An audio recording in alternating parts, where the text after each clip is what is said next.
उन्हाळ्यामध्ये ना काय भाजी बनवावी नेहमीच प्रश्न पडतो. कारण या दिवसांमध्ये भाजीपाला तर महाग असतोच, पण भरपूर असं गरम होत असल्यामुळे तोंडालाही जरा सुद्धा चव नसते. जड अन्न खावं तर पोटाला त्रास होतो. म्हणूनच तर आज आपण एकदम गावरान पद्धतीने कोणतीही पूर्वतयारी न करता घरगुती साहित्यांमध्ये तयार होणारं मुगाचं मेदगं बनवणार आहोत. हे पचायला फार हलकं आहे, नक्कीच तोंडाची लज्जत वाढवतं, शरीरालाही थंडावा देतं आणि महत्त्वाचं म्हणजे यामध्ये आपण कोणत्याही खडा मसाल्यांचा वापर न केल्यामुळे उन्हाळ्यातील भाजीकरिता बेस्ट ऑप्शन आहे. नमस्कार, मी तेजश्री खाद्यप्रेमी या युट्यूब चॅनलवर पुन्हा एकदा तुम्हा सर्वांचं खूप खूप खूप मनापासून स्वागत करते. आज आपण बनवतोय पारंपरिक पद्धतीने मुगाचं मेदगं. रेसिपी अगदी साधी सोपी आहे, तुम्हाला नक्की आवडेल. त्याकरिता व्हिडिओ शेवटपर्यंत पूर्ण बघा. चला तर मग लगेच रेसिपीला सुरुवात करूया. आज माझ्याकडे फ्रीजमध्ये कोणत्याही प्रकारची भाजी शिल्लक नव्हती आणि मग अचानकच ठरलं मुगाचं मेदगं बनवूयात. याकरिता मी 1 वाटी हिरवे मूग घेतले. हे मूग आपल्याला जरासुद्धा भिजवण्याची गरज नाहीये. फक्त या पद्धतीनं एकदम कमी गॅसवर सतत हलवत जरा वेळाकरिता भाजून घ्यायचे. अगदी हलकासा खमंग वास यायला लागला की लगेच हे एखाद्या कुकरच्या डब्यामध्ये ट्रान्सफर करायचे. हे मूग मी भाजण्या अगोदरच एका सुती कापडाने पुसून घेतलेले असल्यामुळे आता धुवून घेत नाहीये.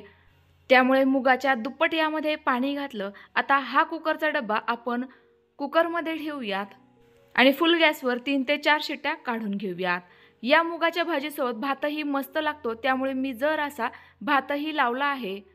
फक्त मूग ना खालच्या तळाला ठेवायचे, त्यावर भात ठेवायचा, ज्यामुळे मूग पटकन शिजले जातात. झाकण लावूयात आणि 3 शिट्ट्या काढून घेऊयात. लगेच आपण उर्वरित तयारी करूयात. त्याकरिता कढईमध्ये फक्त अर्धा चमचा तेल घातलं, पाव वाटी कच्चे शेंगदाणे, 1 इंच अद्रक, 15 ते 20 लसूण पाकळ्या आणि 7 ते 8 हिरव्या मिरच्या घालूयात. हिरव्या मिरच्या लसणाचं प्रमाण तुम्ही तुमच्या आवडीनुसार कमी अधिक करू शकता. आता हे संपूर्ण साहित्य अगदी छान असं खमंग शेंगदाण्याची साल तडकेपर्यंत किंवा मिरच्यांचा रंग परतेपर्यंत भाजून घ्यायचं आहे. या पद्धतीने साहित्य भाजलं गेलं लगेच एका मिक्सरच्या भांड्यात काढून घेऊयात. साहित्य भाजून घेतल्यामुळे वाटणाला टेस्ट जास्त छान येते. आता हे साहित्य आपण पहिले थंड करून घेऊयात. काही वेळानंतर साहित्य थंड झालं, यावर झाकण लावूयात आणि लगेचच पाणी न टाकता थोडंसं जाडसर दळून घेऊयात.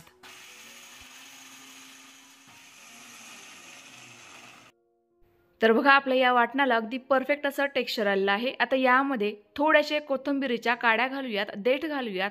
पुन्हा एकदा मिक्सरचं झाकण लावायचंय, अगदी जरा वेळ फिरवून घ्यायचंय.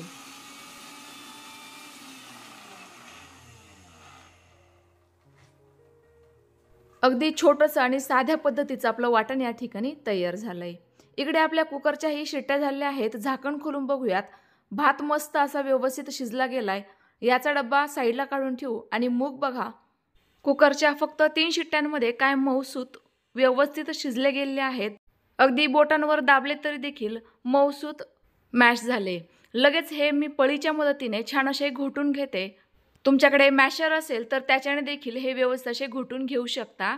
पण थोडेफार मूग ना अख्खे देखील राहायला हवे, याची मात्र काळजी घ्यायची. बघा या पद्धतीचं आपलं हे मिश्रण तयार झालं आहे. लगेच यामध्ये गरजेनुसार पाणी घालून घ्यायचंय. यामुळे भाजीमध्ये गाठी तयार होत नाही, मस्त अशी एकसंध भाजी तयार होते. फोडणीकडे वळूयात. त्याकरिता मगाच्याच कढईमध्ये आणखी चमचाभर तेल घातलं होतं. तेल छान असं कडकडीत गरम झालं की अर्धा चमचा मोहरी घालायची, अर्धा चमचा जिरे घालायचे आणि छान असे तडतडू द्यायचे. दोनही साहित्य व्यवस्थित फुललं गेलं, पाव चमचा हळद घालूयात, 7 ते 8 कढीपत्त्याचे पाने घालूयात. मस्त अशी चुरचुरीत फोडणी तयार होते. लगेच हे वाटणही घालायचे आणि छान असं हलकासा कच्चेपणा दूर होईपर्यंत परतवून घ्यायचं. तसं तर जास्त परतवण्याची गरज नाहीये, कारण शेंगदाणे आणि मिरच्या लसूण अगोदरच आपण भाजून घेतलेलं होतं. तर बघा या पद्धतीने आपलं हे वाटण हलकसं कोरडं झाल्यासारखं वाटायला लागलं की हे व्यवस्थित परतलं गेलंय समजायचं. लगेचच ही घोटून घेतलेली मुगाची संपूर्ण उसळ घालायची. आता हे पटापट व्यवस्थित असं मिक्स करून घेऊयात. आपलं हे मिश्रण जर असं घट्टसर वाटतंय, त्यामुळे यामध्ये भरपूर सारं पुन्हा एकदा पाणी घालतीये. त्याच डब्यामध्ये पाणी घेतलं होतं, ज्यामुळे आपले घोटलेले मूगही वाया गेले नाही. गरजेनुसार मीठ घातलंय. तर बघा जर अशी सैलसरच सुरुवातीला याची कन्सिस्टन्सी ठेवायची, कारण ही भाजी ना जसजशी थंड होत चालते तसतसं हिला थोडासा घट्टसरपणा हा येतो. आपल्या या मुगाच्या मेदग्याला काय मस्त रंग आलेला आहे बघा. कन्सिस्टन्सी देखील परफेक्ट आहे. आता भाजीला एक छान अशी खळखळून उकळी काढून घेऊ. फक्त यावेळेला गॅस कमीच ठेवा. काही वेळानंतरच आपल्या या भाजीला लगेचच मस्त अशी खळखळून उकळी आली आहे बघा. आणि पहिल्यापेक्षा जर अशी भाजी घट्टसर झाल्यासारखी दिसतीये. लगेच एक फोडणी तयार करायची आहे. त्याकरिता फोडणी पॅनमध्ये 1 चमचा तेल कडकडीत गरम करून घेतलंय. तेल छान असं गरम झालं की लगेच 7-8 लसणाच्या पाकळ्या हलक्याशा ठेचून घेतल्या. त्या या फोडणीमध्ये घातल्या. 2 हिरव्या मिरच्या उभ्या चिरून घालूयात. मस्त अशी चुरचुरीत फोडणी आपल्याला या मुगाच्या मेदग्यावर द्यायची आहे. ज्यामुळे मुगाच्या मेदग्याची टेस्ट अप्रतिम येते.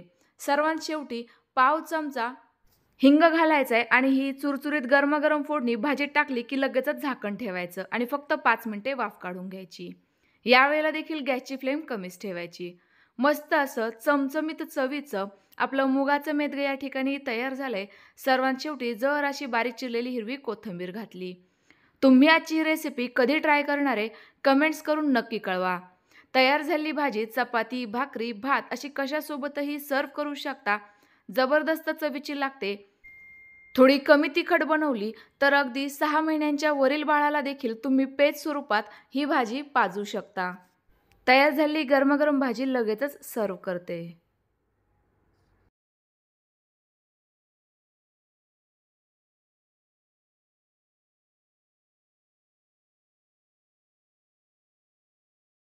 आज तर आपला एकदम मस्त असा गावरान फक्कड बेत तयार झालेला आहे. उन्हाळ्याचे दिवस असल्यामुळे मी ज्वारीची भाकरी यासोबत सर्व केली आहे. चटपटीत कैरी, कांदा किंवा मग एखादा पापड भाजून घ्यायचा आणि ही भाजी गरमागरम सर्व करायची. या पद्धतीने माझ्यासारखी चुरून देखील खाऊ शकता. जबरदस्तच लागते. तुम्हाला जर आजची ही रेसिपी आवडली असेल तर व्हिडिओला नक्की लाईक करा, जास्तीत जास्त शेअर करा. अशाच नवनवीन आणि पारंपरिक रेसिपीज बघण्याकरिता खाद्यप्रेमी चॅनलला नक्की सबस्क्राईब करा. पुन्हा एकदा भेटूयात तुमच्याच आवडत्या छानशा नवीन रेसिपीसोबत. तोपर्यंत बाय बाय.